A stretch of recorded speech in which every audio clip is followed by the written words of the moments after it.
Friends, कैसे हैं आप सब? I hope you all are very well. मैं हूं Amit Singh Arya. Recently UGC NET exam भी मैंने क्रैक कर लिया है और आपको एक एक करके सारे एग्जाम्स के बारे में बता रहा हूं जिसकी वैकेंसी आ रही है और बहुत ही महत्वपूर्ण है।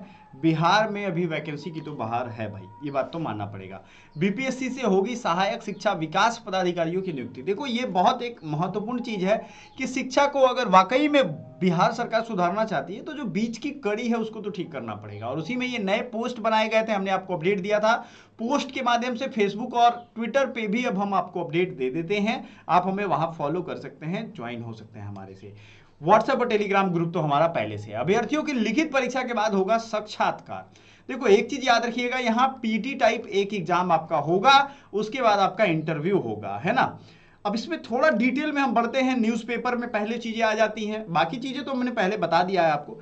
राज्य के सरकारी विद्यालयों में शैक्षणिक गुणवत्ता की मॉनिटरिंग हेतु सहायक शिक्षा विकास पदाधिकारी, असिस्टेंट एजुकेशन डेवलपमेंट ऑफिसर की नियुक्ति प्रक्रिया जल्द शुरू होगी। शिक्षा विभाग के स्तर से 1339 पदों पर नियुक्ति हेतु अधियाचना भेजने की कार्रवाई को अंतिम रूप दिया जा रहा है। आयोग द्वारा अभ्यर्थियों को लिखित परीक्षा ली जाएगी। इसमें उत्तीर्ण अभ्यर्थियों का साक्षात्कार किया जाएगा। अभ्यर्थियों की न्यूनतम योग्यता स्नातक रहने वाला है और ग्रेजुएशन में 2025 के मुताबिक शैक्षणिक योग्यता किसी मान्यता प्राप्त विश्वविद्यालय से स्नातक या समकक्ष रखा गया है। जैसे मैं बीएचयू से अपना पढ़ाई किया हूं तो बीएचयू की मेरी फाइनल डिग्री सर्टिफिकेट चाहिए, ये याद रखिएगा। न्यूनतम आयु है 21 साल और नियुक्ति में राज्य सरकार द्वारा लागू आरक्षण का प्रावधान भी प्रभावी होगा। न्यूनतम आयु की गणना संबंधित वर्ष की 1 अगस्त के आधार पर होगी। यह नियुक्तियां बिहार शिक्षा प्रशासन संवर्ग में प्राप्त होगी। ठीक है, एडमिनिस्ट्रेटिव कैडर ये होगा, ये याद रखिएगा। प्रशासन संवर्ग कहा जा रहा है। ठीक है, 1339 पोस्ट है, ये भी आपको पता है। सहायक शिक्षा विकास पदाधिकारी का पद मूल कोटि का होगा। इस पद पर नियुक्त होने वालों को प्रोन्नति शिक्षा विकास पदाधिकारी के पद पे होगी। अब इसमें जिनका जो प्रमोशन होता है वो हो जाएगा शिक्षा विकास पदाधिकारी। ठीक है, सीधी भर्ती से सहायक शिक्षा विकास पदाधिकारी की वरीयता का निर्धारण आयोग की मेधा सूची के आधार पर होगा। मतलब मेरिट जो बनेगा उसी के अकॉर्डिंग इसका मेरिट फाइनल आएगा। अब इसमें नियुक्ति कर्मियों की परिवीक्षा होगी, यानी ऑब्जर्वेशन किया जाता है 1 साल। कोई भी सरकारी नौकरी, इवन की बैंक में भी आप ज्वाइन करोगे, अभी मैं स्वास्थ्य विभाग में था, तो आपका जो ऑब्जर्वेशन टाइम होता है जिसे कहते हैं हनीमून पीरियड, उसमें ज़्यादा लोड भी नहीं दिया जाता, लेकिन हाँ आपको टेस्ट किया जाता है कि आप उसके लायक हो कि नहीं। 1 साल आपका रहेगा।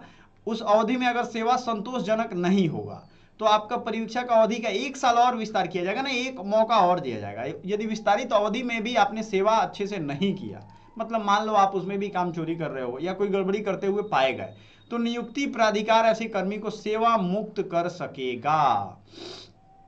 ठीक है, यथा निर्धारण विभागीय परीक्षा उत्तीर्ण होना आवश्यक होगा और विभागीय परीक्षा भी जब आपका होगा तो आप उसको उत्तीर्ण करेंगे तभी आपकी कार्रवाई फिर आगे होगी, ये याद रखिएगा। विभागीय परीक्षा के विषय, पाठ्यक्रम एवं प्रक्रिया का निर्धारण राजस्व परिषद द्वारा विभाग के परामर्श से किया जाएगा। प्रोन्नति के विचारार्थ न्यूनतम कालावधि एवं अन्य शर्तें वही होंगी जो राज्य सरकार समय समय पर निर्धारित करेगी। ये तो खैर आपका सब ज्वाइनिंग के बाद आएगा। तो कुल मिलाकर के जो इसमें महत्वपूर्ण बातें थी, आपका एग्जाम होगा पीटी लेवल का, फिर इंटरव्यू होगा, ये बात अभी तक निकल के आ रही है। पोस्ट के बारे में जो डिटेल है हमने पोस्ट में, यूट्यूब के पोस्ट में क्रिएट कर दिया है, भेज दिया है। अभी बिहार पुलिस और बिहार दरोगा, आपको मालूम बिहार दरोगा 3 बार निकाला है मैंने, उसकी कई वीडियोस आ रही हैं लगातार। इसके बाद बिहार बीपीएससी, क्योंकि इसका एग्जाम बीपीएससी से होगा तो हम लोग इसका भी प्रैक्टिस सेट लेकर के आ रहे हैं अलग अलग बच्चों के लिए। याद रखिएगा, मेरे अलग चैनल हैं, सभी चैनल में इस चैनल को भी अब मैं ध्यान देना शुरू कर दिया हूं। Thank you so much, bye for now.